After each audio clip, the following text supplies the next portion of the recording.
Baharudin Yusuf Habibie atau yang kerap dipanggil B.J. Habibie lahir pada tanggal 25 Juni tahun 1936 dan wafat pada tanggal 11 September 2019. Adalah Presiden Indonesia ketiga yang menjabat sejak tahun 1998 sampai 1999, menggantikan Soeharto yang mengundurkan diri dari jabatan Presiden pada tanggal 21 Mei tahun 1998. Sebelumnya, ia menjabat sebagai Wakil Presiden Indonesia ke-7. Sebelum memasuki dunia politik, Habibie dikenal luas sebagai seorang profesor dan ilmuwan dalam teknologi aviasi internasional dan satu-satunya Presiden Indonesia hingga saat ini yang berlatar belakang teknokrat. Baharudin Yusuf Habibie merupakan anak keempat dari 8 bersaudara dari pasangan Alwi Abdul Jalil Habibie dan Raden Ayu Tuti Marini Puspawardojo. Ayahnya yang berprofesi sebagai ahli pertanian yang berasal dari etnis Bugis Gorontalo, sedangkan ibunya berasal dari etnis Jawa. Menurut wawancara pribadinya bersama Jawa Post pada tahun 2016, kedua orang tuanya terpaksa meninggalkan keluarga besar mereka karena masalah perbedaan budaya. Alwi yang merupakan orang Bugis Gorontalo tidak diterima oleh keluarga Tuti yang berasal dari Ningrat, Yogyakarta. Demikian pula sebaliknya. Alwi Abdul Jalil Habibie, yaitu ayah dari B.J. Habibie, memiliki warga Habibie, salah satu marga asli dalam struktur sosial Pohala, kerajaan dan kekeluargaan di Gorontalo. Sementara itu, Raden Ayu Tuti Marini Puspawardojo, ibu dari B.J. Habibie, merupakan anak seorang dokter spesialis mata di Yogyakarta dan ayahnya yang bernama Puspawardojo bertugas sebagai pemilik sekolah.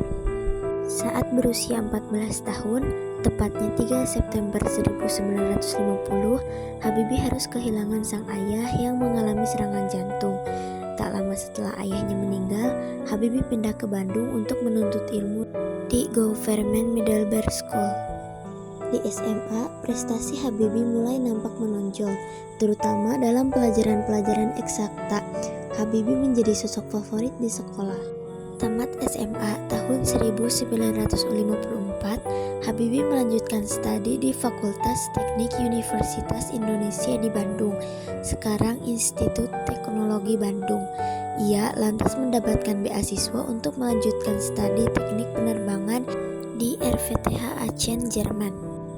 Pada tahun 1955 sampai 1965, Habibie melanjutkan studi teknik penerbangan spesialis konstruksi pesawat terbang di RVTH Aachen, Jerman Barat, menerima gelar diploma insinyur pada 1960 dan gelar doktor insinyur pada 1965 dengan predikat summa cum laude. B.J. Habibie menikah dengan Hasri Ainun Besari pada tanggal 12 Mei tahun 1962 di Ranggamalela, Bandung. Akad nikah Habibie dan Ainun digelar secara adat dan budaya Jawa, sedangkan resepsi pernikahan digelar keesokan harinya dengan adat dan budaya Gorontalo di Hotel Prengan. Dari pernikahan keduanya, Habibie dan Ainun dikaruniai 2 orang putra, yaitu Ilham Akbar Habibie dan Tariq Kemal Habibie. B.J. Habibie menjabat sebagai presiden menggantikan Soeharto setelah pengunduran diri Soeharto pada tahun 1998 akibat krisis moneter dan gejolak politik. Habibie yang sebelumnya menjabat sebagai wakil presiden diangkat sebagai presiden RI ketiga pada 21 Mei 1998. Tanggal 22 Mei tahun 2010, Ainun berpulang ke pangkuan sang kholik setelah 48 tahun 10 hari mendampingi Habibie mengarungi kehidupan di dunia. Ainun wafat dengan tenang dan damai di usia 72 tahun.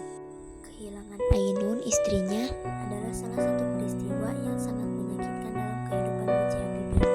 B.J. Habibie berpulang dalam perawatan di Rumah Sakit Pusat Angkatan Darat atau RSPAD Gatot Subroto setelah sebelumnya menjalani perawatan intensif oleh tim dokter kepresidenan di RSPAD sejak 2 September 2019. B.J. Habibie meninggal karena masalah jantung. Sebelum meninggal, ia diketahui memiliki riwayat masalah jantung termasuk kebocoran klep jantung yang menyebabkan penumpukan air di paru-paru.